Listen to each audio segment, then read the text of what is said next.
صلی اللہ علیہ وسلم نے فرمایا کہ میں نے کبھی قبر سے زیادہ ہولناک کوئی چیز نہیں دیکھی ہے. اس لیے ہم دیکھیں، ہم سورت پڑھتے ہیں نا، سورت ملک پڑھتے ہیں، ایوری نائٹ پڑھتے ہیں، اور ہمیں پتہ ہے کیا ہوتا ہے کہ ہم، کیونکہ پتہ نہیں ہوتا اس میں کیا لکھا ہے، بس یہی پتہ ہے کہ ہر روز رات کو ہم نے سورت ملک پڑھنی ہے اور وہ قبر کے عذاب سے بچاتی ہے. کبھی اس کا ترجمہ پڑھ کے دیکھیے گا کہ کیوں اللہ سبحانہ تعالیٰ نے کہا، کیونکہ اس میں ریمائنڈرز ہیں کہ آخرت میں، آج میرا خیال ہے ایک آیت میں نے تھوڑی سی وہ بھی شامل کی ہوئی ہیں اس کی آیات، تو وہاں پہ میں آپ کو بتاؤں گی کہ کیوں اللہ سبحانہ تعالیٰ نے یہ اس کے لیے یہ رکھا تھا، کیونکہ یہ ریمائنڈر ہے کہ قبر میں کیا ہوگا، آخرت میں کیا ہوگا. تو جب ہم ایوری نائٹ پڑھیں گے تو ہمارا عمل تو بہتر ہوگا ہر صورت میں انشاءاللہ. تو اس کے علاوہ ایک اور بڑی پیاری حدیث تھی کہ ہم نے، جیسے میں نے آپ کو بتایا نا کہ وہ گزرتے تھے اس کے پاس سے، قبر کے پاس سے، اسی طرح سے جب آپ دیکھیے کہ جب بادل آتے ہیں تو ہماری تب کیا حالت ہوتی ہے، ہمیں کبھی ایسی فیلنگ ہوتی ہیں. حضرت عائشہ رضی اللہ عنہ بیان کرتی ہے، صحیح مسلم کی حدیث ہے 2085.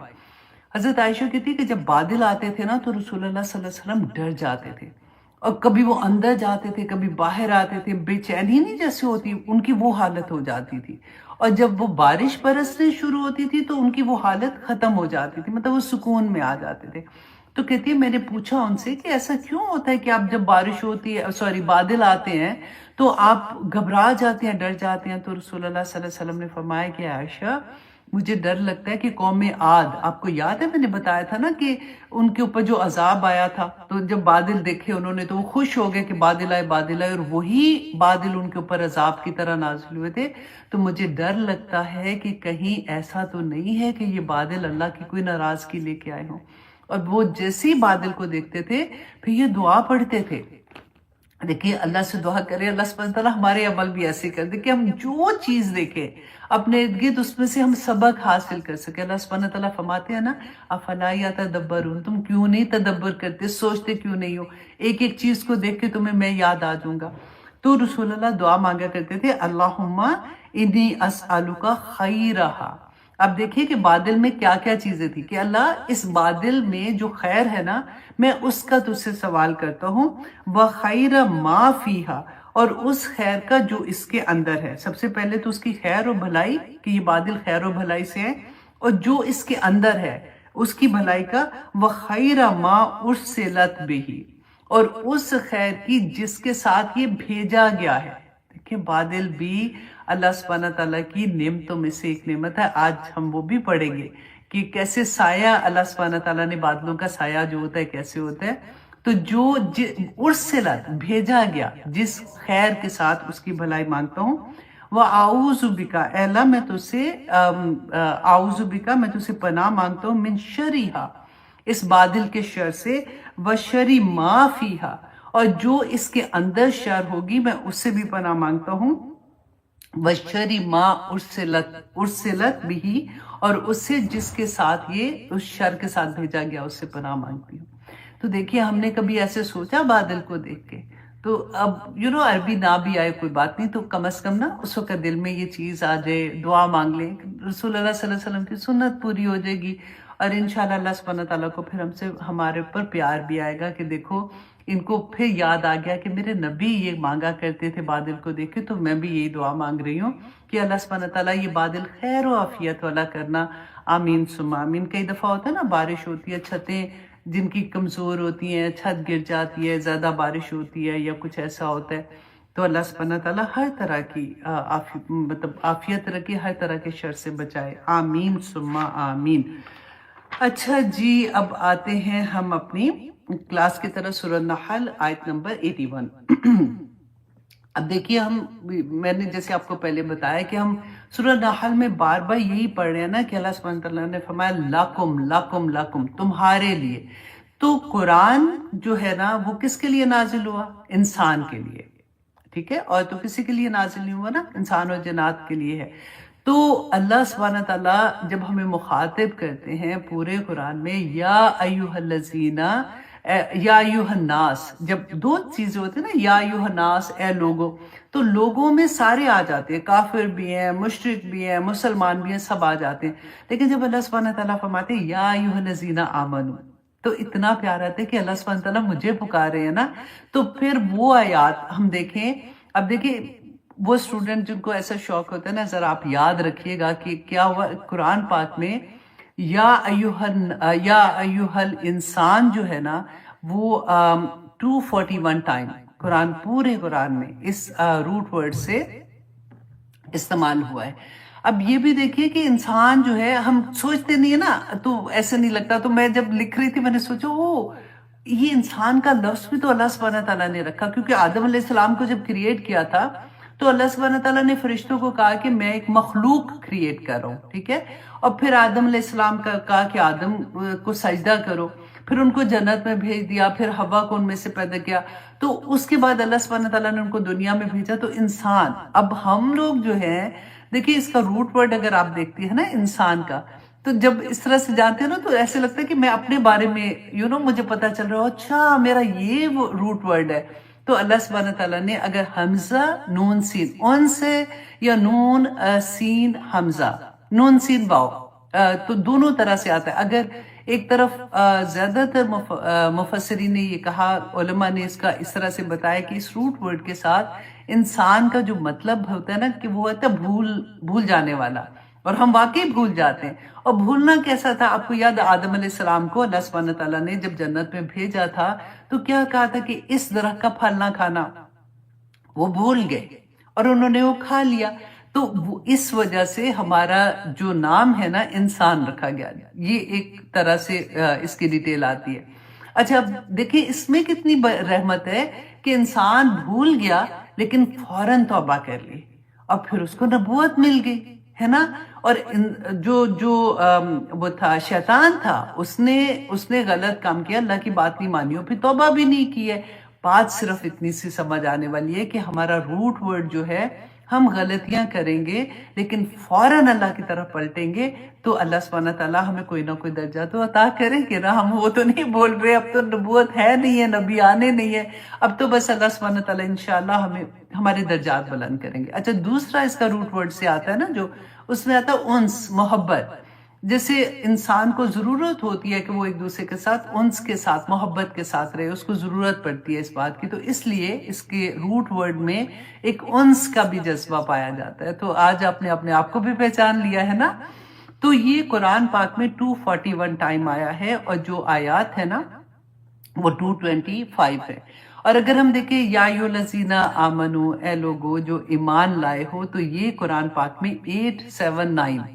اب یہ بھی آپ نے یاد رکھنا ہے کہ مجھے جب اللہ سبحانہ تعالیٰ نے پکارا ہے نا، تو قرآن پاک میں اب آپ نے 8 کا لفظ یاد رکھنا ہے، اور ایک ادھر چلے جائے ایک ادھر چلے جائے، 879. اس طرح سے میں جب یاد کرتی ہوں نا، یوزلی کوئی نہ کوئی ایک پوائنٹ رکھ لیں گے تو اب آسانی ہو جاتی ہے. اور ضروری نہیں ہے یاد رکھنا، وہ تو ایک ہوتا ہے نا کہ فیل ہو، اچھا یہ لفظ اتنی دفعہ قرآن میں استعمال ہوا ہے تو اللہ سبحانہ تعالیٰ نے ایسے فرمایا ہوگا اس کے بارے میں. تو چلیے میں نے کہا چلے آپ کو تھوڑا سا یہ بتا دوں کہ انسان اور آمنو، ایمان والوں کی کتنی دفعہ اللہ سبحانہ تعالیٰ نے استعمال کیا ہے. تو ہم نے یہ دیکھا کہ اس سورہ میں اللہ سبحانہ تعالیٰ نے جب آدم علیہ السلام کو دنیا میں بھیجا تھا تو ایسے نہیں بھیج دیا تھا کہ اچھا جاؤ یہ دنیا ہے. اللہ سبحانہ تعالیٰ نے بتایا کہ میں نے تمہارے لیے کیا کچھ نہیں کیا. سب سے پہلے کیا تھا؟ کچھ کھانا پینا تھا، تو تبھی تو زندہ رہ سکتے ہیں. اللہ سبحانہ تعالیٰ نے گنتی کی طرح بتایا تمہارے لیے یہ پیدا کیا، پھل پیدا کیے، اتنا سا بیج بوتے ہو، کیسے وہ بیج بڑا ہوتا ہے، کیسے وہ درخت بنتا ہے، کیسے پھل ہوتے ہیں، کیسے سبزیاں پیدا ہوتی ہیں، کیسے دالیں بنتی ہیں، کیسے تمہارے لیے جانور پیدا کیے جن کو تم گوشت کھاتے ہو، اس کا دودھ پیتے ہو، اس طرح ان کا کاروبار کرتے ہو، ان کو بیچتے اور خریدتے ہو. کیسے تمہارے لیے گھر بنائے، پڑھا تھا لاسٹ ٹائم نا کہ کیسے تمہارے لیے گھر بنانے کا انتظام کیا، کیسے گھر میں سکون رکھا. اب دیکھیے یہ قرآن پاک میں اللہ سبحانہ تعالیٰ نے سکون کا جو لفظ دیا ہے نا، وہ 2 جگہ ہمیں مل رہا ہے. ایک نمبر 1 یہ کہ سکون گھروں کے اندر ہے، گھروں کے باہر نہیں ہے. گھروں میں سکون ہے. تو دوسرا سکون کیا تھا؟ آپ کو میں نے بتایا تھا لِتَسْكُنُوا عَلَيْهَا، کہ اس بیوی کی طرف اشارہ تھا کہ بیوی کے اندر اللہ سبحانہ تعالیٰ نے وہ سکون رکھ دیا ہے.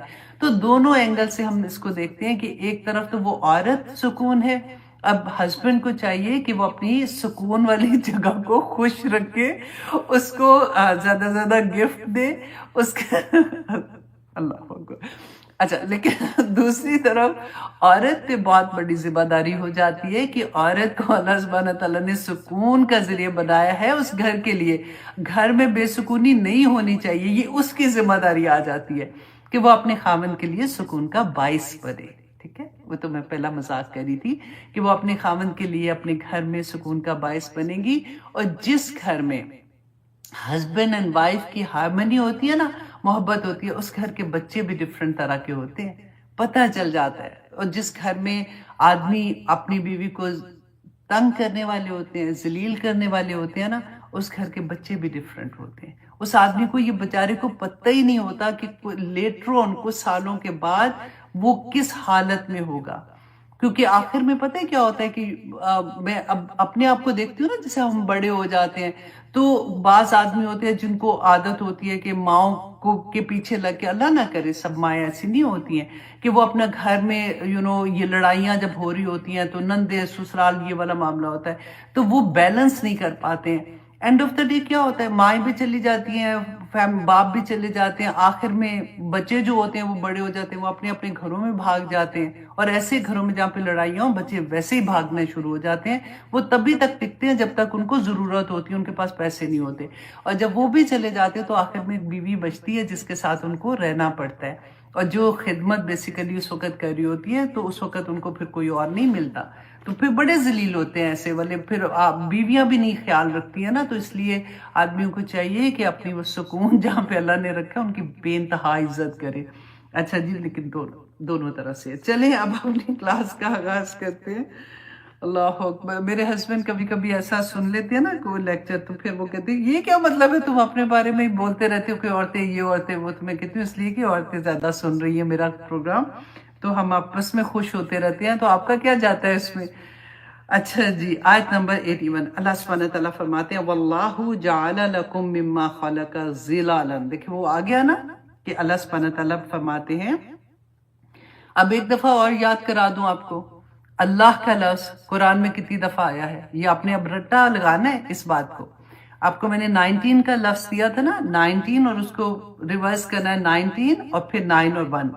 ٹھیک ہے، یہ اللہ سبحانہ تعالیٰ کا اتنی دفعہ ہے. اور پھر یہ کتنی ہے، یہ آیات ہیں، اور کتنی دفعہ ہے 2 9 6 3.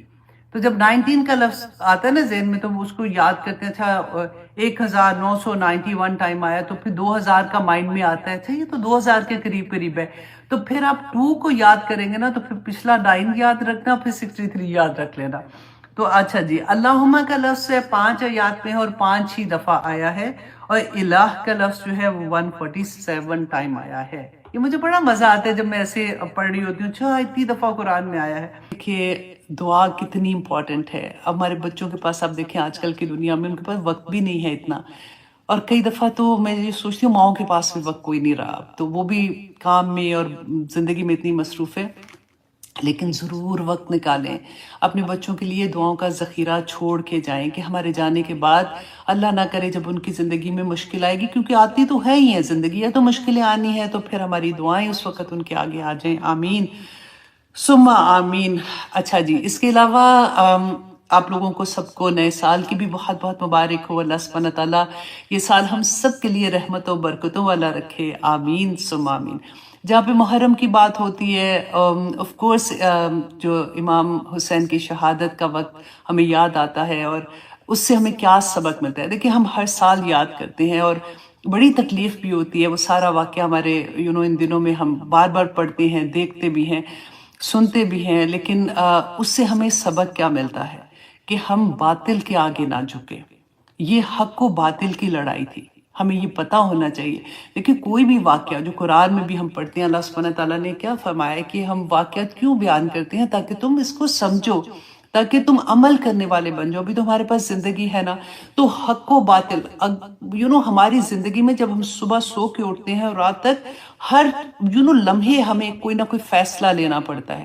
کبھی بچوں کی بات ہوتی ہے، کبھی فرینڈس کے ساتھ ہوتی ہے، کبھی سسرال میں ہو رہی ہے، کبھی میکے میں ہو رہی ہے. یہ وہ جنگوں کی بات تو اپنی جگہ ہے، لیکن اس سے ہماری زندگی میں جو ایوری ڈے ہم زندگی گزارتے ہیں اس میں ہم نے کیا دیکھنا ہے کہ حق و باطل کی لڑائی تو ہو رہی ہے نا، اور مسلسل ہو رہی ہے. ہم نے کس کا ساتھ دینا ہے، ہم نے اس وقت فیصلے کس طرح کے کرنے ہیں، یہ بات ہمیں اگر سمجھ آ جائے تو ایک طرف تو دیکھیں اللہ سبحانہ تعالیٰ کے احکامات ہیں، اور دوسری طرف کس کے ہیں؟ طاغوت کے ہیں. طاغوت سے مجھے ہنسی آ رہی ہے، کیونکہ آج کل اتنا وہ سننے کو آیا تھا، وہ ساحل ادیم نے میرا خیال ہے ان کی ایک پروگرام میں کوئی ایسی بات ہوئی تھی جس کو میں پھر بعد میں بلکہ دیکھا بھی تھا. وہ ایکچولی وہ جو چیز کہہ رہے تھے نا وہ ٹھیک ہی کہہ رہے تھے، کیونکہ قرآن میں ہم بہت دفعہ پڑھتے ہیں نا کہ پڑھے لکھے جاہل کی جیسے ہم بات کرتے ہیں کہ دنیاوی علم آتا ہے جس کو اللہ سبحانہ تعالیٰ قرآن کا علم نہیں ہے یا اللہ کی پہچان نہیں ہے، وہ ایکچولی جاہل ہیں. تو اتنا وہ پڑھنے سے زبان پہ یہ چیز آ جاتی ہے. اچھا، وہ بیچارے کیا کہہ رہے تھے کہ پاکستان میں عورتیں 95% یا کچھ انہوں نے بولا کہ جاہل ہیں. ایکچولی وہ جو جاہل کہہ رہے تھے نا، کیونکہ وہ کہہ رہے تھے کہ ان کو پتہ ہی نہیں ہے کہ اللہ سبحانہ تعالیٰ نے ان کو کیا مقام دیا ہے، ان کو مطلب ان کو اپنے حقوق کا ہی نہیں پتا، اسی لیے وہ پٹ رہی ہیں. یا پھر وہ دوسری طرف نکل جاتے ہیں کہ ان کو عورت کے اللہ سبحانہ تعالیٰ نے اس کو کتنی عزت دی، کتنا مقام دیا. وہ اس سینس میں کہہ رہے تھے کہ عورتوں کو نہیں پتا، وہ اتنی جاہل ہیں. تو وہ جاہل جو ہے نا وہ کئی اور اینگل سے آ گیا، اور وہ تکلیف دینے والی جیسے ہوتا ہے نا کہ اگر ہم ویسے سنتے ہیں تو لگتا ہے کیا مطلب ہے، ہمیں کیوں جاہل کہہ رہے ہیں. تو ایکچولی وہ کہہ کسی اور سینس میں رہے تھے، بات کچھ اور بن گئی اور کچھ سے کچھ بن گئی. اصل مقصد نہیں وہ بات میں کلیئر کر سکے آئی تھنک، یا پھر وہ ٹائم نہیں ملا ہوگا یا کچھ بھی ہوا ہوگا. تو اسی سے طاغوت سے مجھے یاد آ گیا. لیکن اینی وے ہم سب کی لڑائی تو طاغوت کے ساتھ ہی ہے نا. تو اگر کربلا کا واقعہ بھی دیکھیں تو یہی بات تھی کہ امام حسین نے اپنا آپ نہیں جھکایا. اور ہم نے وہ حدیث پڑھی ہے نا، رسول اللہ صلی اللہ علیہ وسلم نے فرمایا کہ تم مومن ہی نہیں ہو سکتے جب تک کہ تم اللہ سبحانہ تعالیٰ کے سامنے اور رسول اللہ کی سے اتنی محبت نہ کرو، اس سے زیادہ محبت نہ کرو جتنی تم اپنے سے اور اپنی اولاد سے، اپنے ماں باپ سے، ہر چیز سے زیادہ محبت نہ کرو. تو یہ تو جیتا جاگتا ثبوت تھا نا کہ نہ صرف اپنی جان کا نذرانہ لے کے گئے تھے بلکہ اپنے خاندان کا، اپنے بچوں بیوی سب کو لے کے گئے تھے ساتھ، اور سب کا نذرانہ پیش کر دیا نا اللہ کے سامنے. اور یہ that is the highest of قربانی جو ہمیں نظر آتی ہے. اور اللہ کرے کہ ہم اس سے کچھ نہ کچھ سبق لے. یہ نہیں کہ ہم واقعات ہی پڑھ کے بس یہ ہوا تھا، اس کو ہسٹری میں تو ٹھیک ہے جاننا چاہیے، لیکن اس میں عمل کرنے والی بات ہمیں اللہ سبحانہ تعالیٰ سے توفیق مانگنی چاہیے کہ ہم وہ کر سکیں. ہاں جی، اب بڑھتے ہیں ہم حدیث کی طرف. صحیح مسلم کی حدیث سے انٹرنیشنل نمبر ہے جی 1134. حضرت عبداللہ بن عباس رضی اللہ عنہ فرماتے ہیں کہ رسول اللہ صلی اللہ علیہ وسلم نے عاشورہ 10 محرم کا روزہ رکھا اور لوگوں کو بھی رکھنے کا حکم دیا. اب دیکھیں حکم دیا تھا رسول اللہ نے. تو لوگوں نے کہا کہ یا رسول اللہ، یہ 10 محرم کا جو روزہ ہے یہ تو یہود اور نصارہ جو ہیں ان کے لیے یہ بڑا عظمت کا دن ہے اور وہ یہ روزہ رکھتے ہیں. تو رسول اللہ صلی اللہ علیہ وسلم نے فرمایا کہ اچھا، آئندہ سال ہم 10 محرم کے ساتھ 9 محرم کا روزہ بھی رکھیں گے، لیکن ان کو مہلت نہیں مل سکی. اب یہاں پہ غور کرنے کی بات ہے، دیکھیں رسول اللہ صلی اللہ علیہ وسلم کسی بھی معاملے میں یہود و نصارہ کی کاپی نہیں کرنا چاہتے تھے، اور ہمیں بار بار احادیث میں ملتا ہے. ایک دفعہ حضرت عائشہ کا ملتا ہے نا کہ وہ مانگ نکال رہی تھی رسول اللہ صلی اللہ علیہ وسلم کی، تو انہوں نے ویسے مانگ نکالی. مجھے یاد نہیں کہ وہ درمیان میں آئی تھنک نکالی تھی، تو رسول اللہ نے کہا کہ نہیں سائڈ پہ کر دو، یا سائڈ پہ نکالی تھی تو کہا کہ درمیان میں کر دو. کیوں؟ کیونکہ اس طرح کے یہاں کے یہود جو مدینہ میں جب آئے تھے تو رسول اللہ نے دیکھا کہ یہود اس طرح سے مانگ نکالتے ہیں، تو وہ بھی کرنے سے منع کر دیا تھا. تو یہ سبق سیکھنے کی چیزیں ہیں جو اللہ سبحانہ تعالیٰ ہمیں توفیق عطا کرے کہ ہم اس کی اصل جان سکیں کہ یہ ہمیں کیوں بتایا جا رہا ہے.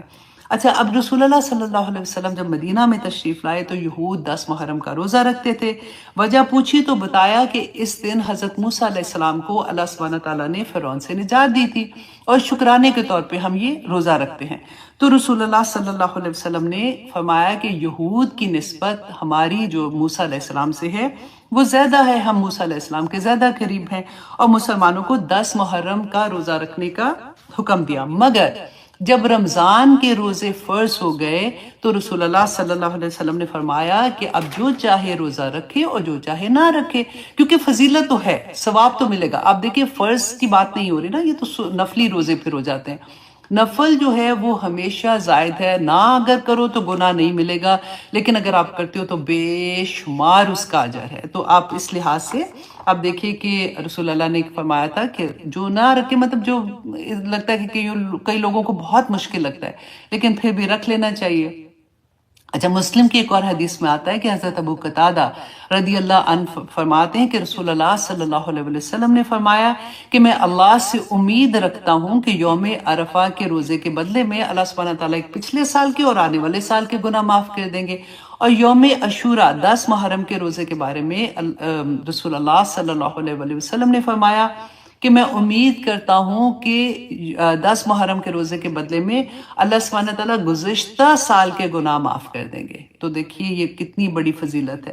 اچھا، کسی نے مجھے بھیجا تھا، میں دیکھ نہیں سکی، مجھے وقت نہیں ملا کیونکہ ابھی کلاس شروع ہونے والی تھی، لیکن پھر بھی میں نے کہا میں آپ کو سنا دیتی ہوں، مجھے بہت مزے کی بات لگی تھی۔ اور انہوں نے کہا کہ طبرانی کی حدیث ہے 10007۔ اب مجھے نہیں پتا کہ یہ ہو سکتا ہے کہ یہ ضعیف حدیث ہو، یا کیونکہ کئی دفعہ ایسا ہوتا ہے نا کہ وہ حدیث جو موٹیویٹ کرنے کے لیے ہوتی ہیں وہ ہم ان کو عمل کے لحاظ سے ایسی ہوتی ہیں تو ہم ان کو سنا سکتے ہیں، لیکن میں آپ کو صرف اس لیے سنا رہی ہوں کہ مجھے بہت اچھی لگی کہ رسول اللہ نے فرمایا کہ جو شخص 10 محرم عاشورہ کے دن اپنے اہل و عیال پر فراخی سے خرچ کرتا ہے، اللہ سبحانہ تعالیٰ اس کے رزق میں سال بھر کشادگی عطا کر دیں گے۔ تو میں نے کہا سارے ہم اپنے ہسبینڈز کو یہ حدیث سنا دیتے ہیں تاکہ وہ فراخ جو خرچ کرنا ہے، جو لینا ہے، تاکہ ان دنوں میں آپ اس ایک دن میں لے لیں۔ اور ان کو جب آپ یہ کہیں گے کہ دیکھیں پورا سال کشادگی ملنی ہے تو آئی تھنک وہ اور بھی بڑی پاکٹ منی دے دیں گے۔ تو خیر جی، اب آتے ہیں ہم اپنی کلاس کی طرف۔ تو ہم کر رہے تھے سورہ یوسف، اور سورہ یوسف کی آیت نمبر 53 آج انشاءاللہ ہم کریں گے۔ بہت پیاری آیات ہے آنیسٹلی۔ اس کی جو ابھی میں آیت آپ کو 53 پڑھوں گی نا، یہ ایک آیا پورا آج کا پروگرام، کیا مجھے لگتا ہے کہ میں 10 پروگرام بھی اس کے اوپر کروں گی تو وہ کم ہوں گے۔ اتنی پیاری پیاری آیات ہیں اور اتنے خوبصورت سبق ہے ہمارے لیے، اور آسانیاں کرنے والے ہیں کہ ہم کیسے اپنے آپ کو بہترین انسان بنا سکتے ہیں کہ اللہ سبحانہ تعالیٰ کے سامنے وہ نفس مطمئنہ والی حالت میں چلے جائیں۔ تو یہی سبق ہمیں ملتا ہے۔ اللہ سبحانہ تعالیٰ فرماتے ہیں کہ حضرت یوسف علیہ السلام نے فرمایا وَمَا أَعُوذُ بِاللَّهِ مِنَ الشَّيْطَانِ الرَّجِيمِ بسم اللہ الرحمن الرحیم وَمَا أُبَرِّئُ نَفْسِي إِنَّ النَّفْسَ لَأَمَّارَةٌ بِالسُّوءِ، کہ میں بری نہیں کرتا اپنے نفس کو، بے شک نفس جو ہے وہ حکم دیتا ہے بالسوء، برائی کا، إِلَّا مَا رَحِمَ رَبِّي، مگر سوائے اس کے کہ جس پر میرا رب جو ہے وہ رحم کر دے، إِنَّ رَبِّي غَفُورٌ رَحِيمٌ، کہ بے شک میرا رب جو ہے وہ بڑا بخشنے والا اور رحم کرنے والا ہے۔ اب یہاں پہ دیکھیے نمبر 1 یہ بات کہ یہ حضرت یوسف علیہ السلام نے کیوں فرمایا تھا، کیونکہ جب انہوں نے یہ کہا نا، جب ان کو جیل سے لینے کے لیے آئے تو حضرت یوسف علیہ السلام نے کہا کہ نہیں، میں نے ایسے نہیں جانا، پہلے ان سے بات کرو اور ان عورتوں سے پوچھو کہ انہوں نے جو مجھ پہ بات لگائی تھی وہ غلط تھی، تاکہ مجھے اس الزام سے بری پہلے کریں، پھر میں اس کے بعد باہر آؤں گا۔ تو وہ چیز حضرت یوسف علیہ السلام کو مفسرین نے کہا کہ ان کو یہ لگا کہ کہیں ایسا نہ ہو کہ میرا نفس اندر سے یہ مجھے موٹا کر دے، مطلب جیسے ہوتا ہے نا کہ بڑا کر دے کہ میں تو اتنا پاک ہوں، میں تو ایسی چیز نہیں کی۔ تو اس وجہ سے انہوں نے یہ کہا کہ میں نہیں کہتا ہوں کہ میرا نفس جو ہے وہ برائی کی طرف نہیں لے کے جاتا، بلکہ اللہ ہی جس پہ رحم کرے وہی برائی سے بچ جاتا ہے۔ کیونکہ دیکھیے اللہ سبحانہ تعالیٰ نے قرآن پاک میں بھی فرمایا، سورۃ نجم کی آیت نمبر 32 میں فَلَا تُزَكُّوا، دیکھو اے لوگو تم اپنے آپ کو پاک نہ کہا کرو، اللہ جانتا ہے، فَلَا تُزَكُّوا أَنفُسَكُمْ، اپنے نفسوں کو تم پاک نہ کہا کرو، هُوَ أَعْلَمُ، وہ زیادہ جانتا ہے، بِمَنِ اتَّقَىٰ، کہ تم میں سے تقوی والا کون ہے۔ تو اسی چیز کو آپ دیکھیں کہ انہوں نے کس طرح سے اپنے آپ کو کہا۔ اب ہم یہ دیکھیں کہ آخر یہ نفس امارہ کیا ہے، کیونکہ اللہ سبحانہ تعالیٰ نے قرآن پاک میں 3 طرح کے نفس بتائے، نفس امارہ، نفس لوامہ اور نفس مطمئنہ۔ کہ ہم کیسے اس پورے سفر سے چلتے چلتے ہم نفس مطمئنہ تک پہنچ جائیں، کیونکہ اس کی اتنی بڑی خوشخبریاں ہیں۔ تو ہمیں اکثر ہم سنتے ہیں نا، اللہ سبحانہ تعالیٰ نے بھی قرآن میں کہا کہ تم اپنے نفس کو اپنا خدا بنا بیٹھے ہو۔ اور پھر سب سے بڑی اگزامپل ہمیں ملتی ہے کہ جب ہم رمضان میں روزے رکھتے ہیں تو ہم حدیث میں پڑھتے ہیں کہ اس دن جو شیاطین ان کو قید کر دیا جاتا ہے، اور پھر بھی انسان برائیاں کیوں کرتا ہے؟ تو یہی آج ہمیں اس کا جواب ملے گا۔ اور دعا کر کے اس پوری کلاس کو میں آنیسٹلی میں کافی دیر سے دعا کرتی کہ یا پاک پروردگار مجھے توفیق عطا کرنا کہ جو بات میں سمجھانا چاہتی ہوں وہ ہم سب کو سمجھ آ جائے، اور تاکہ ہم بہترین عمل کرنے والے بن جائیں۔ دیکھیے نفس جو ہے نا، آپ بالکل ایسے سمجھیے کہ یہ نفس امارہ کی جو بات ہو رہی ہے نا، ہر انسان کے اندر یہ نفس ہے۔ یہ اللہ سبحانہ تعالیٰ نے جب ہمیں پیدا کیا، جیسے اچھائی اور برائی دونوں چیزیں ہمارے اندر ہیں۔ آپ اس طرح سے لے اس بات کو کہ جیسے ہمارا یہ پورا جسم ہے نا، ایک تو ظاہری جسم کی بات ہوتی ہے، ایک آپ سوچیے روحانی جسم ہے، ٹھیک ہے؟ ہمارا ایک پورا جو جسم ہے یہ پورا ایک ملک ہے، ایک شہر ہے، ایک ملک ہے، ٹھیک ہے؟ اس ملک میں ہمارا جو دماغ ہے نا یہ وزیر اعظم ہے، اور ہماری جو حواس خمسہ ہیں، حواس خمسہ کس کو کہتے ہیں؟ جیسے ہمارا دیکھنا، ہمارا سننا، ہمارا چکھنا، ہمارا وہ کیا کہتے ہیں، چھونا، یہ 5 جو حصے ہیں نا، آپ سوچیں یہ ہماری آرمی ہے۔ یہ اب کیا کرتی ہے؟ یہ انفارمیشن لیتی ہیں باہر سے، ہماری آنکھیں باہر کی انفارمیشن لیتی ہیں، کان باہر کی انفارمیشن لیتے ہیں، ہماری ٹیسٹ کرنا، ہمارا چھونا، یہ ساری یہ انفارمیشن جو لے رہے ہیں نا، یہ ہماری آرمی ہے جو کہ باہر کی انفارمیشن لے رہی ہے، اور اندر جو دشمن ہے، جو چیزیں ہیں نا، اس کو وہ ختم کرنے کی کوشش کرتی ہے اور ان سے جنگ کرتی ہے، رائٹ؟ اور اس کے علاوہ آپ دیکھیں جو ہمارے اعضاء ہیں سارے، ہمارا دل، جگر، گردہ، پھیپھڑا، جو بھی ہمارے اعضاء ہیں نا، آپ سوچیں یہ رعایا ہے، یہ اس کے اوپر وہ شہر میں، اس ملک میں رہتے ہیں۔ اور جو نفس ہے نا، نفس کیا ہے؟ شہوت، غصہ، تکبر، کسی کو نیچا دکھانا، کسی پہ ظلم کرنا، برائیاں کرنا، یہ ساری جو نیگیٹو انرجیز ہیں نا، آپ ان کو سوچیں یہ ہمارا نفس ہے، جس کو اللہ سبحانہ تعالیٰ نے نفس لوامہ کہا ہے۔ اب یہ کیا کرتا ہے؟ کیونکہ یہ بھی اندر ہے، اچھائیاں بھی اندر ہے، رائٹ؟ اب یہ کیا چاہتا ہے کہ یہ حکومت کرے، یہ کسی طرح سے وزیر اعلیٰ جو ہمارا دماغ ہے نا، یہ اس پر حکومت کرے، اور وہ سارے کے سارے جو اعضاء ہیں ہمارے جسم کے، وہ اس کے تابع ہو جائے اور اس طرح کے کام کرے جیسے وہ چاہتا ہے۔ اب ہمارا دماغ اگر وہ ابھی نیک ہے، رائٹ، وہ اللہ سبحانہ تعالیٰ کی پہچان ہے اس کو، اب جیسے ہی اس کو یہ خبر ملتی ہے، الارم ہوتا ہے، تو وہ خود سے اپنی آرمی، حواس خمسہ کے ساتھ، اپنی آرمی کے ساتھ آ کے اس نفس سے جنگ کرتا ہے، اور اگر وہ جیت جاتا ہے تو اللہ سبحانہ تعالیٰ کے پاس وہ نفس مطمئنہ بن جاتا ہے۔ Do you understand what I mean? کہ اب یہ جو چیزیں ہمارے اندر ہیں، یہ کوئی ایسا نہیں کہ ہم نے پیدا کی ہیں، یہ آلریڈی ہمارے اندر ہیں، لیکن ان کو ٹیم کرنا، ان کی تربیت کرنا، یہ ہمارا کام ہے، عقل کا کام ہوتا ہے کہ یہ کس طرح سے ان چیزوں کو کنٹرول میں رکھتی ہے۔ ہمیں یہ پتا ہونا چاہیے۔ دیکھیں فار ایگزامپل، آپ کے گھر میں کوئی ایسا شخص ہے جو غصے میں آتا ہے تو غصے سے باہر ہی نکل آتا ہے، جیسے ہوتا ہے نا چیخنا، زور سے بولنا، بدتمیزی کرنا۔ بعض لوگوں کی کمپلین آتی ہے کہ ہسبینڈ جو ہے وہ انسلٹ کرتے ہیں اور باتیں ایسے کرتے ہیں، تو یہ ساری چیزیں تو کر سکتا ہے نا انسان کے اپنا کہ وہ کتنی مرضی زور سے بولے، لیکن اللہ سبحانہ تعالیٰ یہاں پہ کیا بتاتے ہیں کہ ہمارے اندر اللہ سبحانہ تعالیٰ نے وہ طاقت رکھی ہے کہ ہمیں یہ پتا ہو کہ اس کی باؤنڈریز کیا ہے، ہم کتنی اونچی آواز کس طرح سے کس کے سامنے کر سکتے ہیں اور کس کے سامنے نہیں کر سکتے۔ وہ جو حقوق و فرائض کا چکر ہے نا، جو قرآن پاک میں اللہ سبحانہ تعالیٰ نے ہر رشتے کی ایک جگہ بتائی کہ ماں باپ کے سامنے، ہم نے پڑھا تھا نا کہ اپنے شولڈر بھی جیسے نیچے کر لو، آنکھیں نیچے کر کے بات کرو، آواز دھیمی کرو۔ رسول اللہ صلی اللہ علیہ وسلم سے جب بات کرنے کا تھا کہ آواز اپنی آہستہ کرو، تو ہمیں قرآن ہی بتاتا ہے کہ ہم نے اپنی ان چیزوں کو جو نیگیٹو انرجیز ہیں ان کے ساتھ ڈیل کیسے کرنا ہے۔ اب قرآن میں ہمارے نفس کے بارے میں اللہ سبحانہ تعالیٰ نے فرمایا بھی کہ سورۃ آل اعراف میں اللہ سبحانہ تعالیٰ فرماتے ہیں آیت نمبر 176 میں، اور وہ مطلب انسان جو ہے اپنی نفسانی خواہشات کی پیروی کرنے لگا۔ نفسانی خواہشات کون سی؟ یہ ساری میں نے جو آپ کو بتائی ہے نا، اور باقی آپ ساری نیگیٹو چیزیں لے لیں، جھوٹ بولنا، چگلی لگانا، بدتمیزی کرنا، غلط کام سارے کرنا، وہ ساری کی ساری پیروی کرنے لگا۔ سو اس کی حالت کتے کی سی ہو گئی، اور اگر تو اس پر حملہ کرے تب بھی وہ ہانپے، اور اگر تو اس کو چھوڑ دے تو تب بھی ہانپے۔ اب کتے کی اگزامپل کیسے ہوتی ہے؟ کیونکہ لالچ ہوتی ہے نا اس کتے میں، تو اللہ سبحانہ تعالیٰ ایک استعارہ کے طور پہ، ایک مثال کے طور پہ بتا رہے ہیں کہ اتنا لالچی انسان ہو جاتا ہے جس کی خیر نہیں، کیونکہ اس کو کیونکہ قرآن کیا کر رہا ہے؟ قرآن ہمارے اندر یہی چیزیں تو پیدا کر رہا ہے تاکہ ہم آہستہ آہستہ ان برائیوں کو اپنے اندر سے نکالیں۔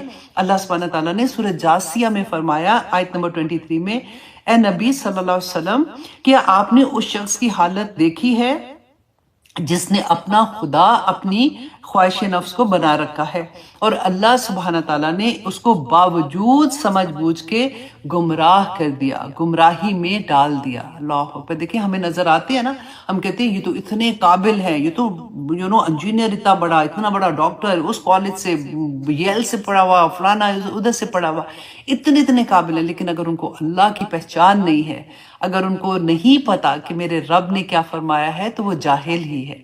اور دوسری بات یہی ہے کہ اللہ سبحانہ تعالیٰ نے اس کو گمراہ کر دیا، وہ اللہ کے راستے میں چلنے والا نہیں بنے گا، اس کی رائے گم ہو گئی ہے، وہ دنیا میں پھر رہا ہے، ادھر ادھر جا رہا ہے، کامیابیاں مل رہی ہیں اس کو، وہ کھا پی رہا ہے، پیسہ ہی تو سارا کچھ نہیں ہے۔ تو اللہ سبحانہ تعالیٰ ایسے انسان کو گمراہ کر دیتے ہیں۔ آخر میں ہمیں سیکھنا کیا ہے کہ ہم نے اپنی ان چیزوں کو کنٹرول کیسے کرنا ہے، کیونکہ اللہ سبحانہ تعالیٰ نے فرمایا سورۃ الفرقان آیت نمبر 77 میں، آرائیت من اتخذ الہہ ہواہ، اے نبی صلی اللہ علیہ وسلم، کیا آپ نے دیکھا ہے آرائیت من اتخذ الہہ ہواہ، کہ جس نے اپنی خواہش نفس کو اپنا الہ بنا لیا ہے، افانت تکون علیہ وکیلا، کیا آپ ایسے شخص کی قیامت کے دن آپ وکیل بنیں گے، آپ گواہی دیں گے، آپ شفاعت کریں گے ایسے شخص کی؟ اللہ اکبر۔ اب دیکھیے یہ اتنا بڑا معاملہ ہے کہ اللہ سبحانہ تعالیٰ خود سے فرماتے ہیں کہ، اور رسول اللہ صلی اللہ علیہ وسلم سے فرماتے ہیں کہ ان کی شفاعت آپ نہیں کریں گے جنہوں نے اپنی خواہش نفس کو اپنا خدا بنا لیا۔ خواہش نفس کون سی ہے؟ آپ کو اب میں ساری، اسی لیے میں نے کہا تھا کہ یہ ٹاپک اتنا ڈیٹیلڈ ہے کہ اللہ سبحانہ تعالیٰ ہمیں توفیق دے کہ ہم عمل کرنے والے بن جائیں، کہ اس میں اگر ہم اپنی ان خواہشات کو ان کی جگہ پر رکھیں، کیونکہ دیکھیں قرآن پاک میں اللہ سبحانہ تعالیٰ نے سورۃ آل عمران میں، آئی تھنک آل عمران میں ہے، ہاں سورۃ آل عمران میں آیت نمبر 14 اور 15 لکھ لیجئے گا، 9 ایسی محبتیں، 9 ایسی خواہشات ہیں جن کو حلال خواہشات کے بارے میں بتایا کہ اللہ سبحانہ تعالیٰ نے ہمارے دل میں عورتوں کی محبت، بیٹوں کی محبت، سونا اور چاندی کی محبت، گھوڑے جیسے اپنی گاڑیاں بڑی بڑی رکھنا ہو، یہ وہ اس کی، اور مویشی، اور مویشی جو ہوتا ہے وہ مال ہوتا ہے، مال کی، اور کھیتی مطلب اس کی جو بزنس ہے اس کی محبت جو ہے، یہ اللہ سبحانہ تعالیٰ نے ہمارے اندر ڈالی ہے۔ اور ساتھ ہی اللہ سبحانہ تعالیٰ نے فرما دیا کہ یہ سب کچھ جو بھی ہے نا، یہ دنیا کا فائدہ ہے، دنیا کی زندگی کا فائدہ ہے، آخرت کا فائدہ اس سے بہت بڑا ہے، کاش کہ ہم سمجھ جائیں۔ تو اب یہاں پہ ہم دیکھیں کہ اگر جب انسان اپنی خواہشات کو کنٹرول کرتا ہے تو پھر کیا ہوتا ہے؟ پھر کیا ہوتا ہے؟ اللہ سبحانہ تعالیٰ نے سورۃ عبس میں فرمایا، وَأَمَّا مَنْ خَافَ مَقَامَ رَبِّهِ وَنَهَى النَّفْسَ عَنِ الْهَوَىٰ فَإِنَّ الْجَنَّةَ هِيَ الْمَأْوَىٰ، کہ جو شخص اپنے رب کے سامنے کھڑا ہونے سے ڈر گیا۔ کیسے ڈر گیا؟ کہ جس انسان کو ہر وقت یہ خیال رہے گا کہ میں جو بھی عمل کر رہا ہوں میرے اللہ کے سامنے مجھے کھڑا ہونا ہے، اللہ سبحانہ تعالیٰ کو مجھے جواب دینا ہے، میری ہر سانس کا جواب ہوگا، میں جہاں پہ دیکھ رہا ہوں، میں کہاں پہ چل رہا ہوں، میں کہاں سے کھا رہا ہوں، میں حلال کھا رہا ہوں کہ میں حرام کھا رہا ہوں، میں کیا سن رہا ہوں، ہر